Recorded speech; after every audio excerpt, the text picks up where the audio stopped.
Evening, y'all. Chief Pepper here. So it's been a long fucking day. Yesterday, I got home from Abilene. Came home to a car with a dead battery, so I knew I had to deal with that today.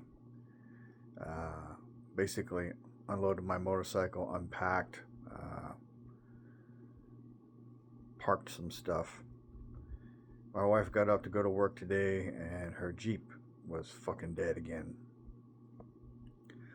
So we had I want to say 2012 blue Jeep with an older V6, the older style V6 engine in it. And the alternator on that was no fun. And I can tell you for a fact, the alternator swapping out on the new V6 sucks ass. 5 hours worth of work roughly. And then going and ordering one, and then going back and picking it up.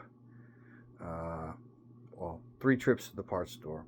Got a battery for the Pontiac, it's fixed. I figured out why the battery was dead. I got a battery for my wife's Jeep, came back instead of putting it in, pulled the alternator out, went back, ordered the new alternator, gave up the old alternator for a core charge.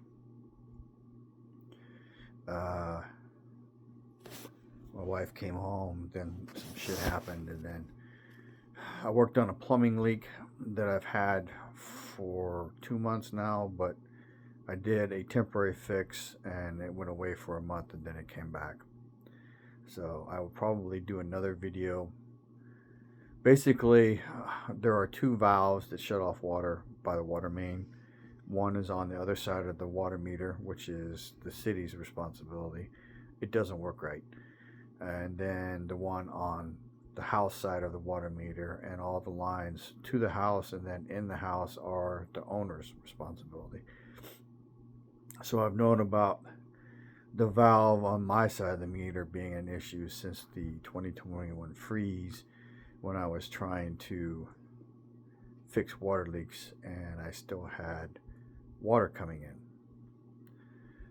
And if you don't know, for whatever fucking reason, plumbers and all the geniuses that do that kind of shit use glue that if it gets wet doesn't work. So the leak that I worked on today, and it took me about 2.5 hours, not because it was super difficult, but because I was trying to get the valve out by the street to see if what I suspected was wrong, and it was. I'll do a video on it maybe later tonight and post it tonight or tomorrow. So on all the valves that you have, at least the ones that I've messed with, you have a thing that screws in, goes down, shuts off the water, comes back up, lets water in. On the end of that is a metal cup, and then there's a water gasket, a rubber gasket on the inside. Normally what happens over time, that rubber gasket deteriorates. In this case, it was almost completely gone. There's almost nothing there. And then you continuously try to tighten that valve, and that metal cup gets a chip in it. So when the metal cup gets chipped, it will not seal correctly, even with a good rubber seal. You get maybe 1 or 2 on and offs, and then it's going to leak again. Good news is it's out by the street. The bad news is it's still a problem, but it should be okay for now.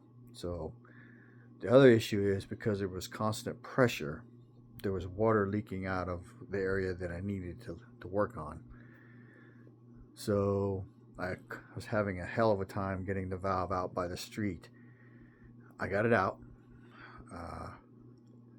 And then what happened when I did that, the water bubbled up out of that hole, and it relieved pressure from in the house, so the water stopped leaking out of the area that I worked on. So right now we are in a shit hits the fan event because we do not have any water in the house because it's shut off, and I'm letting the plumbing pipes hopefully cure. I am almost certain they're supposed to set in 30 minutes, but because it's going to build up a lot of pressure right there, I am not going to turn the water back on until in the morning. Maybe not till noon tomorrow.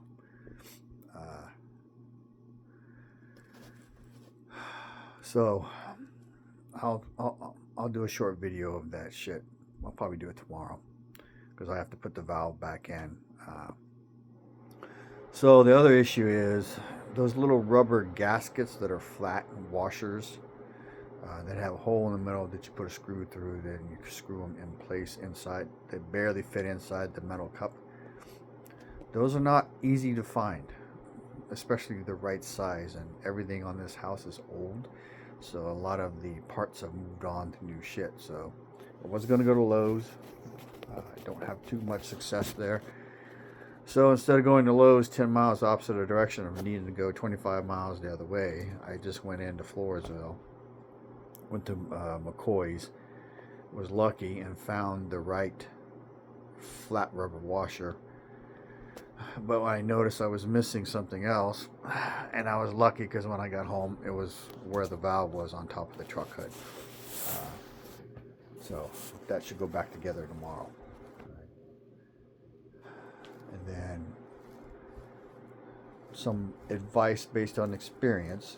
When you do plumbing work and you turn off the water to your house, there's normally always some kind of sediment in your pipes, at least down here in Texas.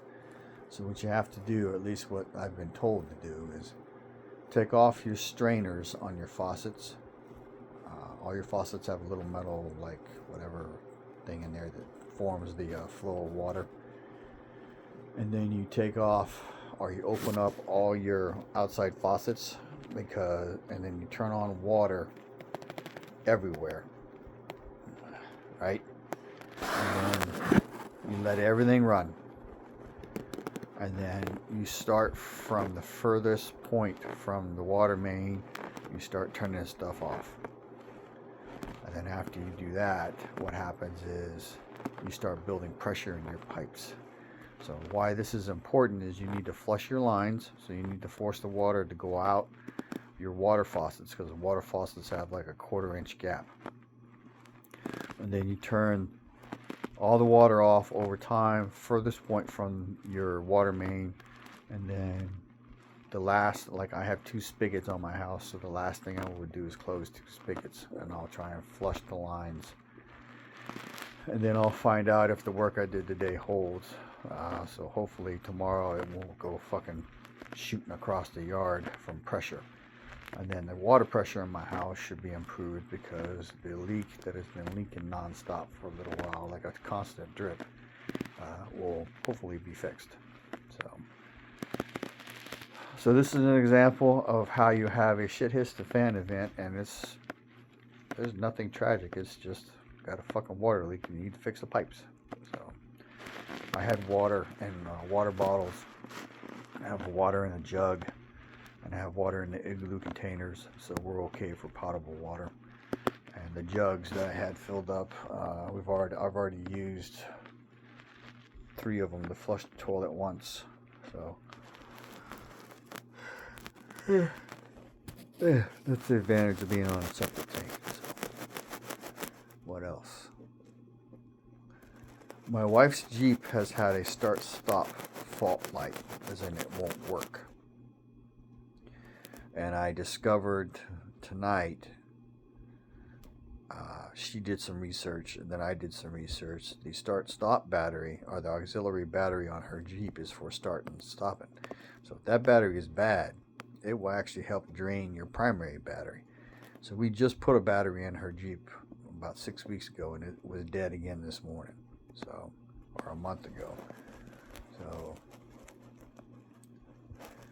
tomorrow, I think she is going to go by and get a battery, and then I'll work on it Thanksgiving Day or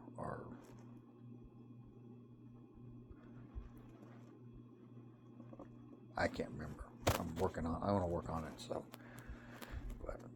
and if that clears the start-stop fault, then it will lengthen the life of the vehicle battery, and then I will install her trickle charger, and we will start plugging it in when she stops driving it for the weekend, basically, to help lengthen the life of the batteries. So that is a major drawback to a JL 2018 Wrangler Unlimited Moab. The start-stop feature is a fucking giant pain in the ass. Because now you have 2 batteries. It's like a diesel truck. Sucks. Ass. So, I'm getting ready to go. Put some cans of cranberry sauce in the fridge. I'm going to check the turkey and ham tomorrow and make sure it's thawed out. My wife was gracious enough to make tacos tonight so I could work on her Jeep. Otherwise, her Jeep would still be not starting and stopping. So. Fuck. Anyway. Shit hits the fan, comes in all fucking flavors. I did not buy a gun at the gun show, did not buy any silver. And I did not get a hat, but I did get a break. And that was much needed. Information is knowledge and power. Live a little, prep a lot, share a lot, feed pepper. Out.